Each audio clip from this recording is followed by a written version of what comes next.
My children, recently, people's hearts have been drawn to learning the Buddha Dharma, or they keep an image of the Buddha at home, or they travel to famous remote mountain temples to light incense, or they devote themselves wholeheartedly to giving, or they practice offerings widely, or they keep the 5 precepts, or they chant sutras and recite the Buddha's name, or they recite mantras and cultivate practices, or they focus on quiet sitting, meditation, and contemplation, or they study the teachings in careful detail, so many different ways, yet the cultivation of the way is one. To practice so diligently, what is it for? Wearing out the body, exhausting the mind, spending time, not shrinking from hardship, seeking all day long. Where is the aspiration? Where is the vow? Is it merely to follow a trend? Or some say, it is only to escape suffering, so the poor wish to seek wealth, the sick wish to seek recovery. Those in hardship and distress hope to become unhindered and successful. Those sunk in misery hope to rise and transcend. These words may sound similar, yet they are not the true and genuine. Others say, it is only to remove karmic obstructions. All the sufferings of this life are drawn forth by evil karma from past lives, and now one will abandon evil and follow good in hopes that karmic obstructions will be eliminated, and that one may be spared from bearing painful retribution. These words may sound similar, yet they still do not reach the ultimate point. Others say, it is only to cut off afflictions. Human beings create karma because afflictions arise, and now one will extinguish afflictions, hoping only that the fruit of suffering will not be born. These words may sound similar, yet they still do not reach the ultimate point. I will first say this, my children, cutting off afflictions, removing karmic obstructions, leaving suffering and attaining joy, this is the orthodox core of the Buddha Dharma. Why is it that you still have not reached the very end, the ultimate point? Giving and keeping the precepts, bowing and making offerings, chanting sutras and reciting the Buddha's name, reciting mantras and cultivating contemplation. This is the proper practice of the Buddha Dharma. Why is it that you still have not reached the very end, the ultimate point? When speaking of principle, my children, you must speak all the way to the root. When doing things, you must ask the reason and the cause. What has been described above in the Buddha Dharma is not without its meaning, yet it belongs to the branches and leaves, to the minor details. If you turn toward only those and do them, your resolve may be good, but your spirit is spent in vain. My children, the sutra says, if one does not yet know the true Dharma, it is not called giving. If one does not yet know the true Dharma, it is not called making offerings. From this you may awaken. If you do not yet know the true Dharma, it is not called keeping the precepts. If you do not yet know the true Dharma, it is not called bowing and worship. If you do not yet know the true Dharma, it is not called chanting sutras. If you do not yet know the true Dharma, it is not called reciting the Buddha's name. If you do not yet know the true Dharma, it is not called reciting mantras. If you do not yet know the true Dharma, it is not called quiet sitting. If you do not yet know the true Dharma, it is not called cultivating contemplation. All that has been said above has still not reached the place of the true one and the one. Therefore it is said that it has still not reached the ultimate point. My children, the sutra says, when the cause ground is not true, the result is drawn into crookedness. That is, when the cause is not straight, the result becomes bent. It also says, if you wish to cultivate the great practice, you must know the Dharma practice of the cause ground. Yet people in the world are confused and ignorant, unclear, and they do not awaken from this point. So they waste their spirit and strength, and in the end there is no effectiveness or benefit. So then, what is true Dharma? True Dharma is the original mind of us human beings. This mind already has awakened nature, therefore it is called Buddha nature. It is the root of all dharmas, therefore it is called the Dharma body. It never changes, therefore it is called suchness. Its nature is not false, therefore it is called true aspect. There is nothing it does not know, therefore it is called Bodhi, that is right wisdom, and thus there is nothing it does not know. It is still and unmoving, therefore it is called nirvana. The nature of all dharmas is called dharma nature. All these various names are simply other names for our true mind. Everyone has it. Each is complete and perfect, close within the inner mind, with no need to toil and search far away. Therefore, to become a patriarch or become a Buddha is simply this one mind. In Buddhism, it is called illuminating the mind and seeing one's nature. Mind itself is nature. Mind and nature are one, excerpted from the Avatamsaka Sutra. From this we can see that what is called true Dharma is precisely this mind. Everyone has it yet does not know it. Suffering through long kulpas, is that not truly pitiable? Thus, learning Buddhism is nothing other than illuminating the mind and seeing one's nature, clearly awakening to the original mind and thoroughly seeing the original nature. Once one illuminates the mind and sees the nature, afflictions do not wait to be cut off and are cut off by themselves. Karmic obstructions do not wait to be removed and are removed by themselves. And all sufferings do not wait to be extinguished and are extinguished by themselves.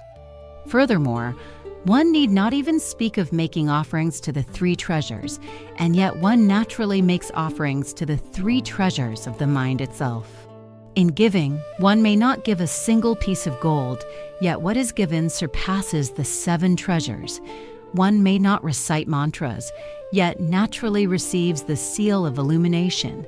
One may not chant sutras. Yet among the 12 divisions of the canon there is none that is not thoroughly understood. If you begin from this fundamental root, attaining such great fruit and lofty merit, why would you not seek it? My children, the ancient virtuous ones, the great monks and eminent masters of old said, sentient beings arise based on karma, karma arises based on delusion, delusion arises based on consciousness, and consciousness arises based on mind. Mind is the ultimate and final destination. If you do not understand this point, consciousness will keep existing, afflictions will be cut off and then arise again, karmic obstructions will fade and then sprout again, and the fruits of suffering will never be removed. It is like cutting down a tree and only removing its branches and leaves. The next year it grows again, so how could there ever be an end? But if you cut off the root, it will never arise again. Therefore the Buddha said, if one has not yet known the true Dharma, one is not called a person who gives and makes offerings. The meaning is to urge and encourage people to recognize that the true Dharma is within their own mind. Otherwise, why would cultivating causes bring no results? Because the results are found in the true Dharma. If you still do not clearly understand where the true Dharma is, how can you cut off afflictions, remove karmic obstructions, and leave the sea of suffering, you? The true way, the true transmission of nature and principle, is to enable people to awaken to what is originally so, the mind Dharma that liberates from birth and death. With one pointing to the mysterious gate, the one who awakens transcends birth and ends death, while the one who is deluded, for no clear reason, gives rise to heterodox views, thoughts that run against the orthodox. This is the great way at the place where it cannot be transmitted. It is shown by the enlightened teacher through a nonverbal pointing. When you investigate its meaning to the very end, it lies in enabling practitioners to recognize the original mind and original nature, and to awaken thoroughly to the place of the true Dharma. No Dayan once asked of the wondrous and profound key point of the true transmission of nature and principle shown, so as to clearly understand the mind Dharma of Bhaktiing. Listen here, you. What No Dayan requested is very much in accord with the Buddha's mind, so I will briefly relate 1 or 2 points for you to reference. We already know that Buddha nature is our own true mind, but what, in the end, is the essence and appearance of the true mind like? The true mind has no fixed nature.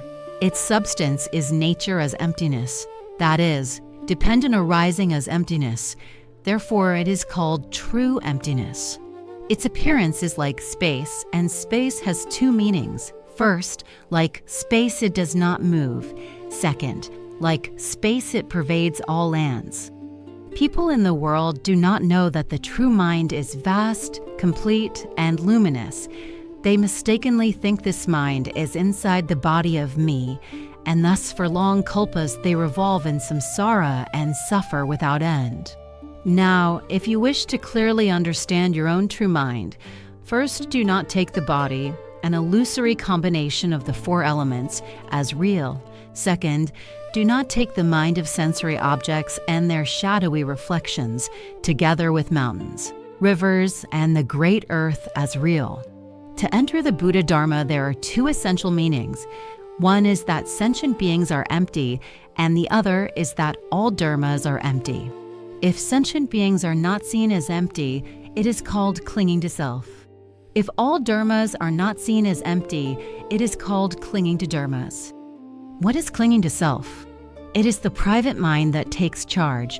What takes charge is consciousness, not the true self, the real I. If the self, the I, could truly take charge, then who would be willing to enter hell, and who would consent to become an animal or a hungry ghost? Therefore, we know that the five aggregates and the six sense faculties are not the true self.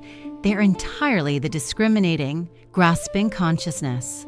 Consciousness is the fundamental root of birth and death, so it must be quickly removed.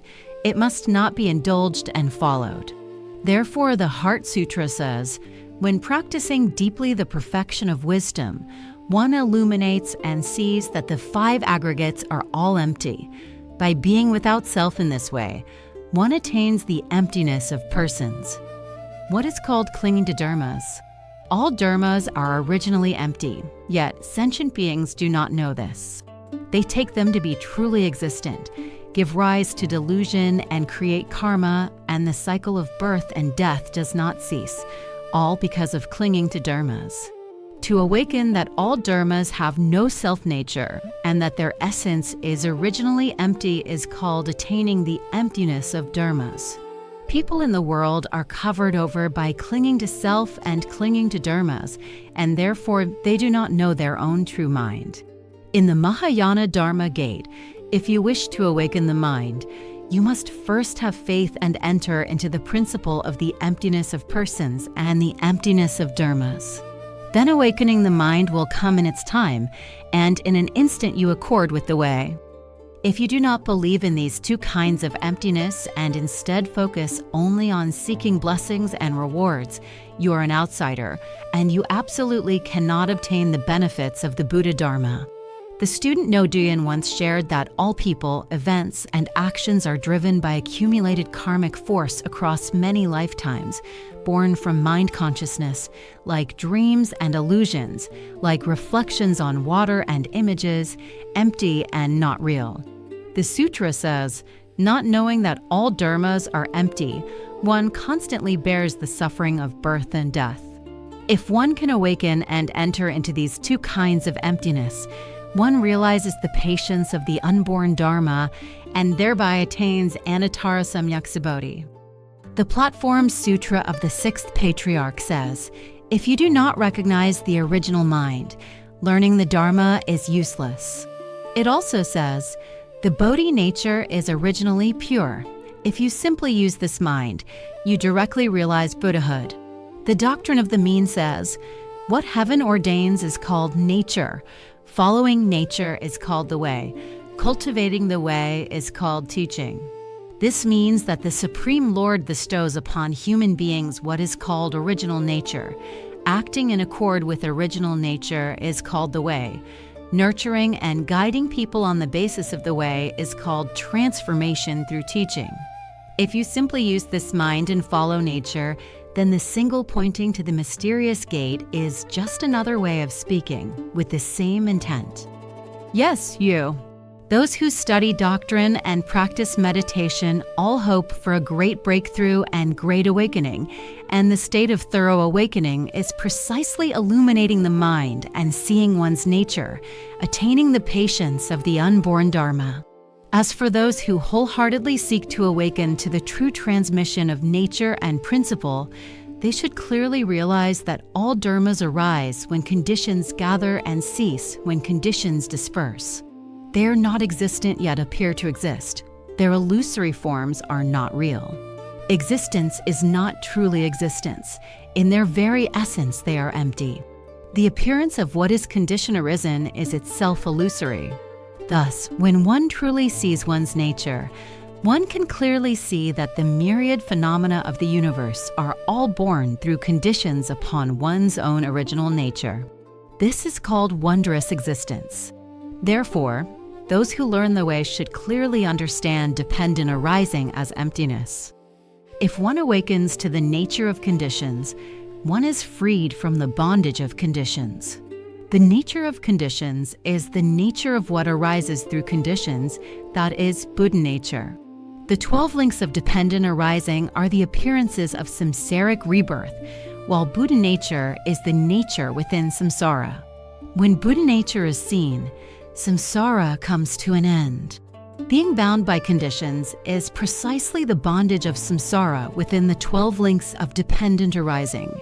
Therefore, realizing the nature means being able to understand and see clearly the principle of condition arising. To understand and see clearly the principle of condition arising is to realize the true nature of causes. The Mahayana teaching at the entry level teaches contemplation of condition arisen dharmas so that later one may awaken and enter correct causal insight. The Buddha Dharma takes emptiness as its main principle. When speaking of emptiness, it takes conditions as its central thread. Conditions mean dependent arising, and dependent arising means condition arising. Ordinary people do not believe. The deluded do not know. The provisional teachings of the Hinayana may know, but not thoroughly. Only Mahayana bodhisattvas and those who study the Buddha vehicle must observe and reflect on this point most of all you. When the Buddha speaks of the mind ground, it is to speak of the two kinds of emptiness, the emptiness of persons and the emptiness of dharmas, meaning that within condition arising there is no self. It's wholesome and unwholesome karma, and thus there are rises and falls.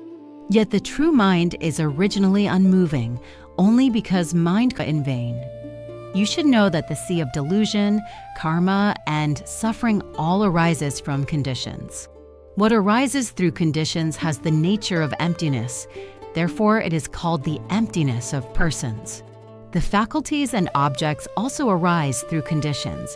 The faculties and objects have no nature of their own. All are empty.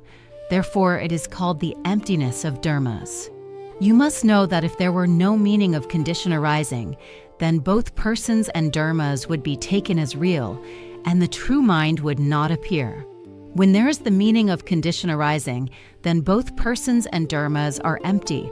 The true mind directly appears, and one attains the original fundamental Dharma body, which is the Buddha's fruition. The Dharma body is like space, therefore it is called true emptiness. Within the substance of true emptiness, the worlds of the 10 directions, as numerous as dust motes and oceans of realms, all appear. Therefore, the Nirvana Sutra teaches that Buddha nature is the emptiness of the highest meaning, and awakening to the emptiness of the highest meaning is wisdom. Furthermore, the Sutra of Profound Secrets teaches that if one does not truly understand the signless Dharma, the defiled aspects of dharmas cannot be cut off, and if the defiled aspects cannot be cut off, then the attainment of the subtle, wondrous, pure aspects of dharmas will be undermined. If you can awaken and enter into condition arising, then you realize the patience of the unborn Dharma, which is great breakthrough and great awakening. Those who study Mahayana should practice in this way and strive in this way.